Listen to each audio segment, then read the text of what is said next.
Hello, I'm Sebastian. Welcome to 9 Trees podcast. Today, I will summarize and review the book. Capital Wars, The Rise of Global Liquidity by Michael J. Howell examines a force that quietly shapes markets, policy choices, and asset prices across the world, global liquidity.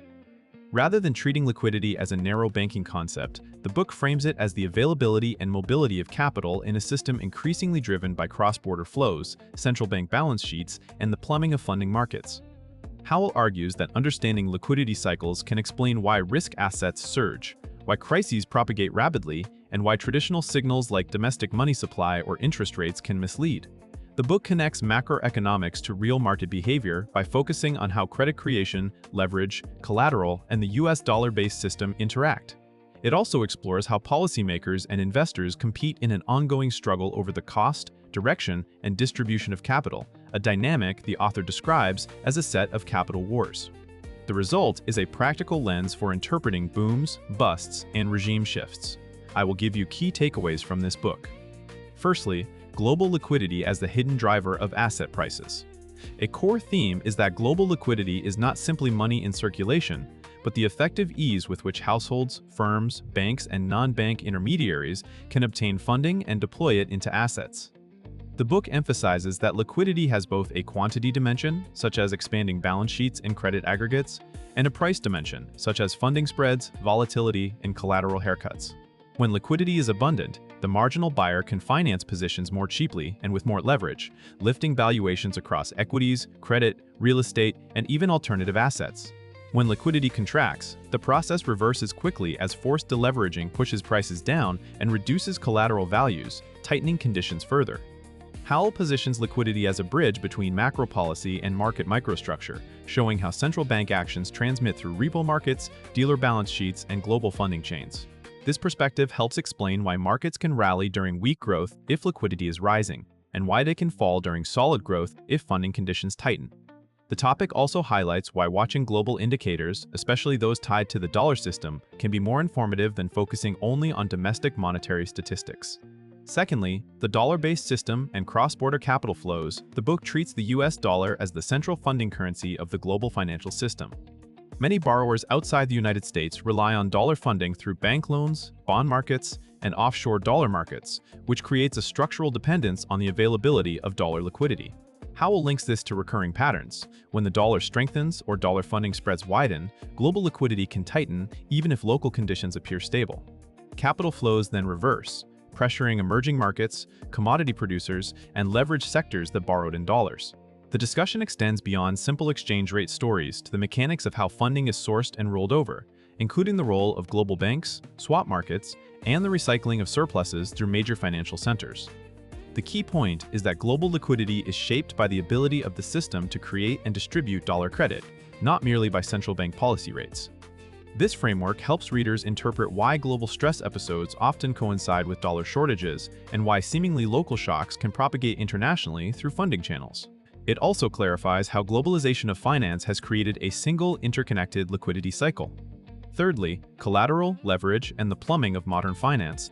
Another major topic is the infrastructure that makes liquidity real: collateralized lending, repo markets, margining practices, and dealer intermediation. The book argues that liquidity expands when collateral is plentiful, trusted, and reusable, allowing market participants to borrow against it repeatedly and support larger balance sheets.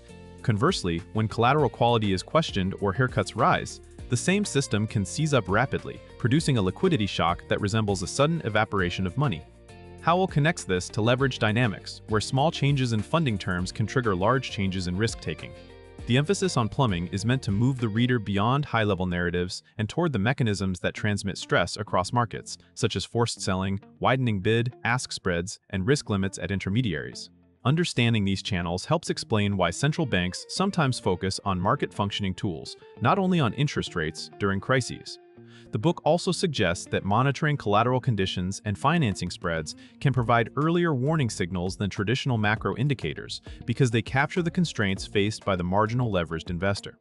Fourthly, central banks, financial repression, and policy spillovers. Howell presents central banks as powerful players in the capital wars, shaping liquidity through asset purchases, reserve creation, and signaling that influences risk appetite. The book explores how policies designed to stabilize domestic economies can spill over into global markets by altering the availability of funding, the valuation of safe collateral, and the incentives for carry trades. In a world of low yields, investors may be pushed outward on the risk spectrum, compressing credit spreads and inflating asset prices, which can feel like stability until the liquidity tide turns.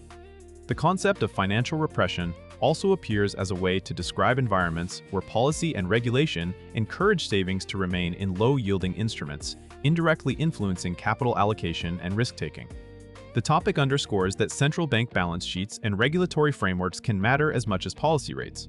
It also highlights the political economy dimension, the distributional consequences of liquidity-driven asset inflation, and the tensions between domestic mandates and global repercussions. Readers gain a framework for analyzing why coordinated policy can sometimes amplify cycles and why the exit from extraordinary measures can be difficult without unsettling markets. Lastly, a liquidity cycle framework for investors and risk managers.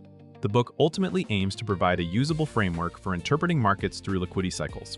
Rather than relying solely on forecasts of growth and inflation, Howell encourages readers to track indicators that reflect funding availability and risk-bearing capacity. These can include measures of credit growth, cross-border bank lending, dollar funding conditions, volatility regimes, and signs of collateral strain.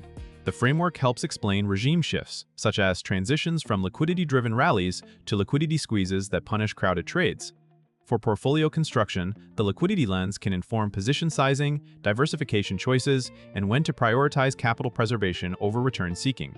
It also supports scenario thinking. What happens if dollar funding tightens, if central banks withdraw balance sheet support, or if collateral haircuts rise?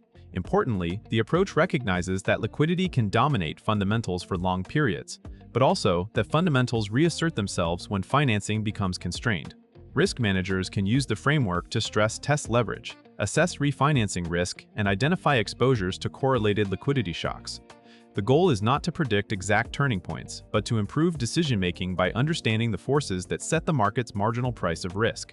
In conclusion, this book is best suited for investors, macro strategists, policy watchers, and financially curious readers who want a clearer explanation of why markets can behave in ways that standard economic stories struggle to justify. It is especially valuable for those dealing with global portfolios, emerging market exposure, credit, or any strategy sensitive to funding and leverage. The practical benefit is a sharper ability to connect headlines and policy actions to real market outcomes by focusing on liquidity transmission, how capital is created, collateralized, distributed, and sometimes withdrawn.